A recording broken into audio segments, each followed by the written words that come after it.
Hi friends, అందరికీ ఇన్ని అలసల ఛానల్కి స్వాగతం. ఈరోజు వీడియోలో క్యారెట్ హల్వా చేసుకొని చూపెడతాం మీకు. నిన్న మార్కెట్కి పోయింటే 1 కేజీ తెచ్చుకున్నాం క్యారెట్. ఇప్పుడు ఈ క్యారెట్ హల్వా చేసుకున్నాం. తురుముకొని ఈ కడిగి పెట్టుకున్నాం శుభ్రంగా, ఆరుతాయని బాగుంటుందని కడిగి పెట్టుకొని దీంట్లో గిన్నెలో పెట్టుకొని మీకు చూపెడుతున్నాం. ఇగో ఈ వెనక ముందంతా కట్ చేసేసుకొని ఇట్లా తురుముకుందాం. ఇప్పుడు ఇట్లయినా తురుముకోవచ్చు, ఇట్లయినా దొరుకుతుంది.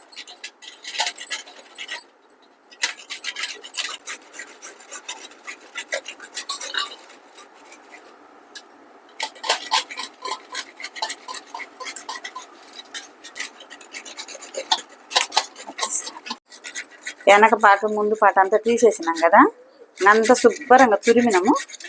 ఇప్పుడు దీంట్లో ఏమేమి వేయాలి, స్టవ్ కడిగి స్టవ్ ముట్టించుకొని చేద్దాం. ఇదిగో ఇట్లా తురుముకున్నాం, అంత సన్నగా తురుముపెట్టేలా తురుముకున్నాం. మిక్సీలో పట్టుకుంటే బాగానే ఉంటుంది, కానీ మిక్సీలో పట్టుకునే కాడికి తురుముకుంటే బాగుంటుంది హల్వాకు. అది ఇప్పుడు క్యారెట్ తురుముకున్నాం కదా, 1/2 కిలో క్యారెట్లు ఇవి. దానికి ఇది చక్కెర తగినంత. ఎక్కువ తినేవాళ్ళు వేసుకోవచ్చు. ఈ క్యారెట్లో తీపి ఉంది కదా, పాలు పోసాం కదా, ఈ చక్కెర సరిపోద్ది. ఎక్కువ కావాలన్న వాళ్ళు వేసుకోవచ్చు, మేమైతే అంతే వేసుకున్నాం. ఈ చిక్కటి పాలు ఇవి నిండా, ఇవి పప్పు, ఇవన్నీ ఎన్నే కొలత ఏం లేదు, ఇన్ని వేసిన. ఇక ఇలాచీల పొడి మేము మిక్సీ పట్టి పెట్టుకున్నాము. దీన్ని ఉడికేటప్పుడు కొద్దిగా 1 స్పూన్ వేస్తా. షోవన్ తీసుకున్నాం అంతే. అయినాక నెయ్యి వేసుకుందాం ఫస్ట్. ఇది మేము ఎర్ర కాగబెట్టుకున్నాం అన్నమాట. ఇట్లా ఉంది అనుకుంటారేమో, మేము తీసుకున్న పాలల్లో నెయ్యి చేసుకుంటాము. ఇట్లా కాగితేనే తినేదానికి బాగుంటుంది, తెల్లగా ఉంటే బాగుండదు. అట్లా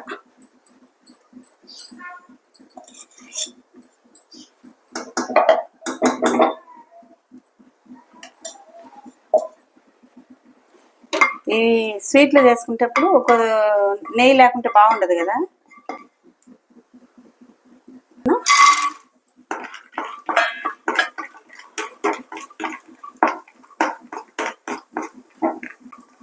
జీడిపప్పు దోరగా బ్రౌన్ కలర్ వచ్చేదాకా వేయించుకొని తీసి పక్కన పెట్టుకున్నాం.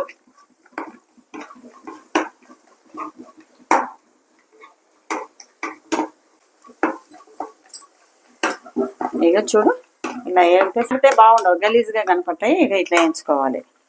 ఇట్లా వేయించుకుంటే బాగుంటాయి అన్నమాట. ఇక బ్రౌన్ కలర్ వచ్చాయి కదా, బాగుంటాయి. మేమైతే ఇట్లనే చేసుకునేది. మేము చేసుకునే విధానం మీకు చూపించినాం అంతే. ఈ సైడు గిన్నెలు వేసుకున్నాం.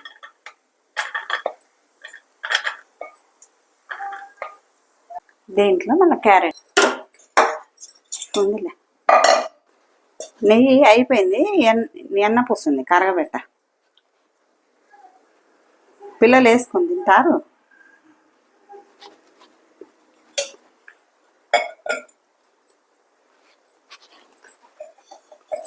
సరిపోతుంది,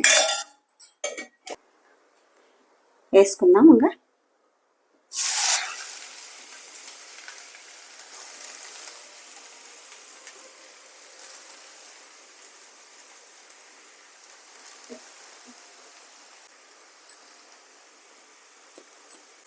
కలబెట్ట కొద్దిగా బాగా ఈ నీళ్ళు మగ్గిన తర్వాత పాలు పోసుకుందాం.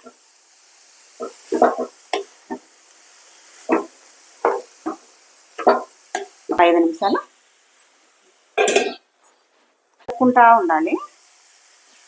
కొద్దిసేపు ఐలో పెట్టుకున్నాక తర్వాత సిమ్లో పెడితే బాగా ఉడుకుతుంది అన్నమాట. ఇది నెయ్యిలో మగ్గితే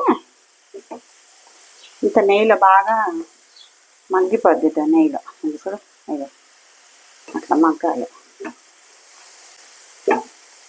బాగా. కొద్దిగా మగ్గిన తర్వాత పాలు పోసుకున్నాం.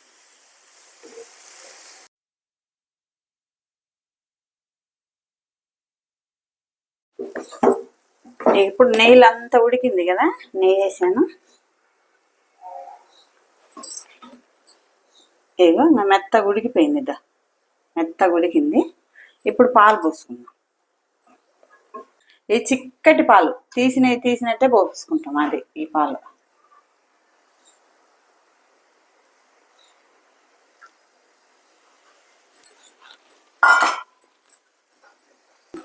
ఈ పాలు పోసేసినాం కదా, ఇంకా మొత్తం ఒకసారి కలుపుకోవాలన్నమాట.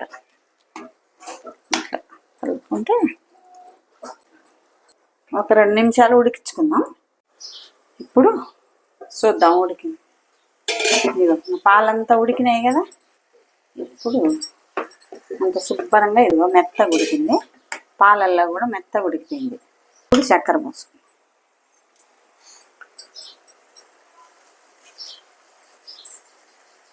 చూసి మళ్ళీ వేసుకుందాం.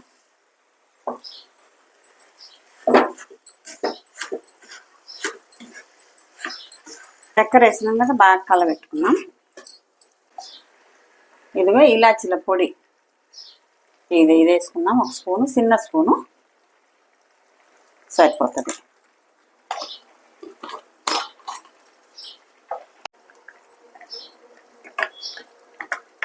ఇప్పుడు చక్కెర పోసాం కదా, చక్కెర బాగా ఉడికి దగ్గరికి అవుతుంది అనమాట. ఒక 2 నిమిషాలు మూత పెట్టుకున్నాం. ఇలా ఉడికిపోయింది కదా, శుభ్రంగా బాగా ఉడికింది. పాలల్లో, చక్కెరలో, నెయ్యిలో ఉడికిందనమాట. జీడిపప్పు వేసుకున్నాం. ఇట్లా లాస్ట్లో అంతా ఉడికిన తర్వాత జీడిపప్పు వేసుకుంటే మెత్తబడకుండా ఉంటాయి అన్నమాట, బాగుంటాయి. అది ఆఫ్ చేద్దామా. క్యారెట్ హల్వాకు నెయ్యి, పాలు, చక్కెర, జీడిపప్పు, ఇలాచీల పౌడర్ వేసి చేసినాం. సూపర్గా ఉంటుంది. మీరు కూడా ఇలాగనే చేసుకోండి. ఏం చేసినట్టు సింపుల్గా బాగుంది. మా వీడియో మీకు నచ్చితే లైక్ చేయండి, షేర్ చేయండి, సబ్స్క్రైబ్ మర్చిపోకుండా చేయండి.